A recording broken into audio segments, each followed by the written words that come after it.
What's going on, guys? It's Skylar with another episode of Western Slope Furtakers. Intro's a little different on this episode. We made one out in the field, and the wind just kind of took over everything. So this intro for this episode and the next episode is just going to be made here in my garage. So anyways, we've got a really cool episode today. We got two hunts on there.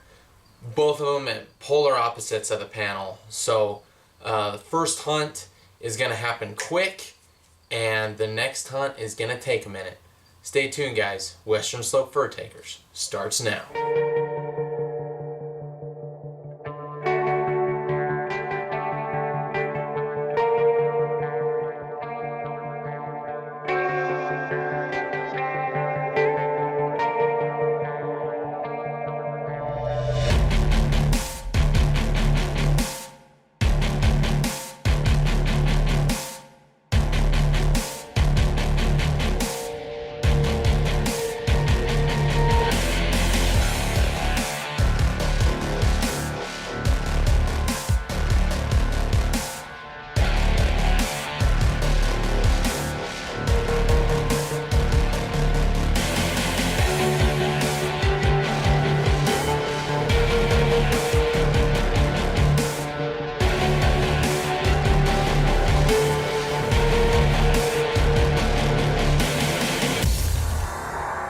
So this first hunt was a little bittersweet for me. Jax's first coyote that he ever got, I'm going to be honest, I did not have a lot of confidence in the stand, so it was one of those days. I didn't even bring the video camera, it wasn't charged, and I just left it in the pickup. Well, that day we actually doubled on a stand. I called in a coyote, came in within 100 yards, Jax smoked it, center punched it, perfect shot. And we have spent the last year trying to get Jax another coyote. We've got lives, we've got, your typical 9-to-5 job. Jax is currently playing collegiate baseball. So getting him out is always, I wouldn't really say a challenge, but sometimes our schedules just don't line up and he's unable to go. But anyways, the first coyote Jax ever got, we didn't get on film, and we've spent the last year trying to get him another coyote.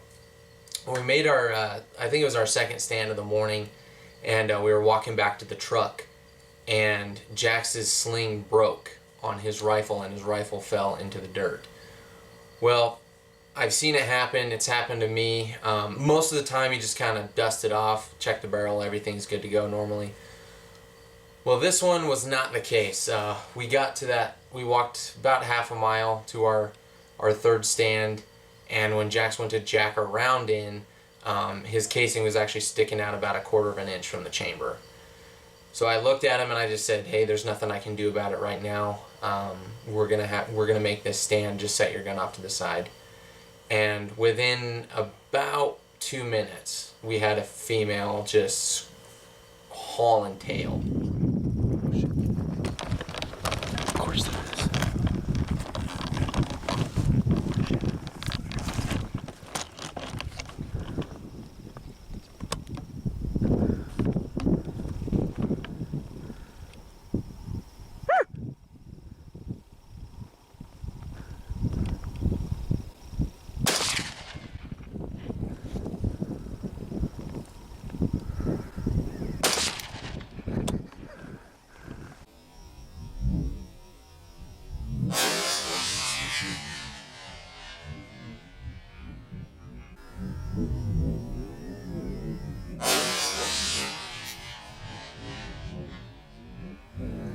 So another excellent hunt.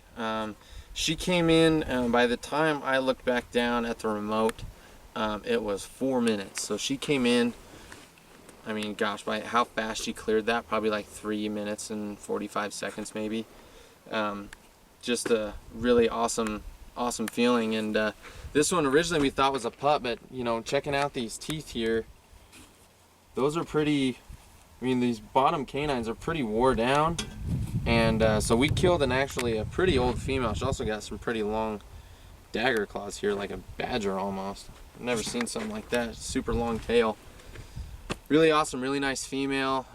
You know, probably should have kept calling a little longer, but called for about another 5-10 minutes and started to pack it up. We had a couple howl at us, so we know we got busted when we went down and got her, but you know, that's what gives us hope for next time. So thanks for watching, guys. Western Slope, baby. So this hunt was really cool. I really enjoy the ones that come in a little slower because you kind of have a little bit more time to maneuver, get your rifle right, get your bipod right to make sure that you get a good shot.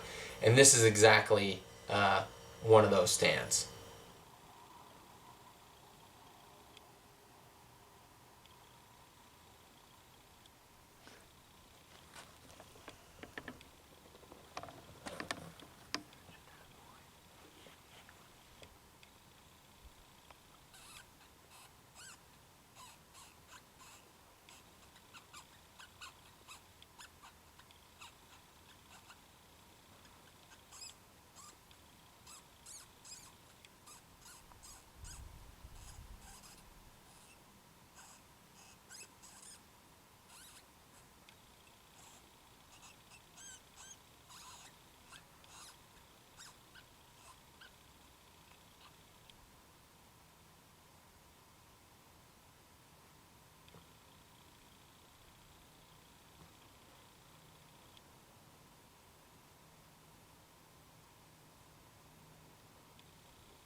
So this coyote took about 32 minutes by the time I finally pulled the trigger. I called for about 20 minutes, and he actually ended up popping up on top of a pond.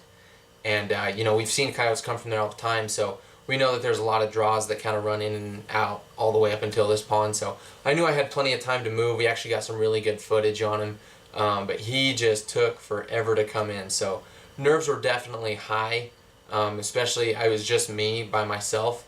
So this one was really cool, really cool. Big male taken, and just an excellent, excellent hunt.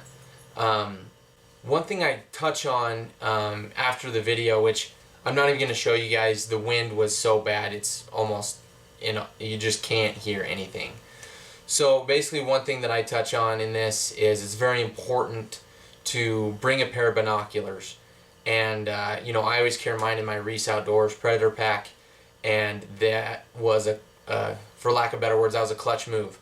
Because this coyote, I would have never seen him with the naked eye. He was at about 800 yards. Just standing there. He kept looking back, so I knew that there was another coyote somewhere in the area. I kept calling, didn't see anything, but without my binoculars, I wouldn't have been able to spot this coyote. And so that's one thing I really want to point out. Always bring a pair of binoculars if you have them, so you can totally look around the whole area before you give up on a stand. Now, he took forever to come in. It was an excellent, you know, calling. It just, at the end of the day, it all goes to experience. So when he was coming in, he would kind of look around, he'd stop, mess around a little bit, and then he'd keep coming. So I just let the caller play the entire time. I tried to pause it halfway, and then he like almost completely lost interest. So I went ahead and hit play again, and he was able to make it the rest of the way. Guys, thanks so much for watching another episode of Western Slope Furtakers. We really appreciate you guys watching the videos, leaving comments, you know, liking our photos on Instagram, commenting on those. We really appreciate it. We really just enjoy having all the support behind us. The one thing I would say, as far as like me as a predator hunter, at the end of the day, when coyotes, fox, bobcat, when they come in, granted, the fox and bobcat, there is a season on those in Colorado, so it doesn't really pertain as much to them. But on coyotes, anything that comes in, I do my very best to make sure it doesn't leave. I don't care if this is a 40-pound male or a 10-pound female. It does not matter to me. I grew up on a farm out in Loma, and I've seen what coyotes can do. Honestly, the switch that flipped for me, we raised Texas Doll Bighorn sheep out at my parents' farm, and one night I got home fairly late. It was about 10:30 or so, and I heard this lamb crying. Well, these Texas Dolls, the ewes are probably one of the worst parents I've ever seen. If they have more than one lamb, most of the time that other lamb dies from neglect, and that's something I just don't like. I don't like you know, animals starving to death. I don't like them being killed by predators. At the end of the day, I have a big heart for our livestock. Granted, you know, we do raise them up so that people can hunt them or for meat, but at the end of the day, just stuff going to waste, I can't stand. And so I raised this lamb from the day he was born. And most of the time it's really nice because we do keep those until they, you know, get of age and they die. But it's really nice because sheep always follow one another. And so when it came to moving these sheep, and we had these bottle fed yearlings that weren't afraid of us, it was awesome when it came to moving them, because the yearlings would always follow us, and then the whole herd would follow everybody, and it was just cake to move. Well, I raised this lamb up from the day he was born, and one day we had to, you know, it was time to wean him, and it was a little ram, and we put all the rams into a separate pen so that they didn't fight with the breeder and break his horns. So we moved all of them. It was probably, I mean, at the end of the day, it's probably 200 yards from my parents' house. And the next day, I woke up and we went down to feed them, and there was 4 dead rams in the pen, and there was literally intestines scattered all over the place from where these coyotes had bit them in the stomach, and the rams took off, and they literally just de-gutted themselves from running. So I hate coyotes. I hate them. I respect the animal 100%. They're so smart, and they're so just physically enduranced. It's not even funny. And I do respect the animal 100%, but I grew up after I found the lamb that I raised, just his intestines all over the place. I hate them. I hate coyotes. I will continue to hunt them until I can't anymore. At the end of the day, the predator population needs to be managed, and Colorado is doing a very poor job of managing their predator population. Amendment 14 was passed, I believe it was in '94, making the use of leg holds and snares 100% illegal. You can still use leg hold traps, I believe, but they have to be rubber jawed. And you can, I think you can still use cage traps, but the leg holds you have to have a permit for, and they only give you 1 month out of the year to apply for this permit, and it's for private land. It's not for public. But at the end of the day, I mean, if you had 1 month to protect your livestock, your pets, your family, which month would you choose? With that, guys, I'm going to go ahead and sign off. I've been on this rant for a little bit, but once again, I thank you guys so much for watching. Just a little bit, just dive in a little bit to why I started predator hunting and why I enjoy it so much. If you guys have any questions about the 224 Valkyrie, if you have any questions about how I predator hunt, why I predator hunt, feel free to message me, okay? Thanks a lot, guys. Western Slope, baby.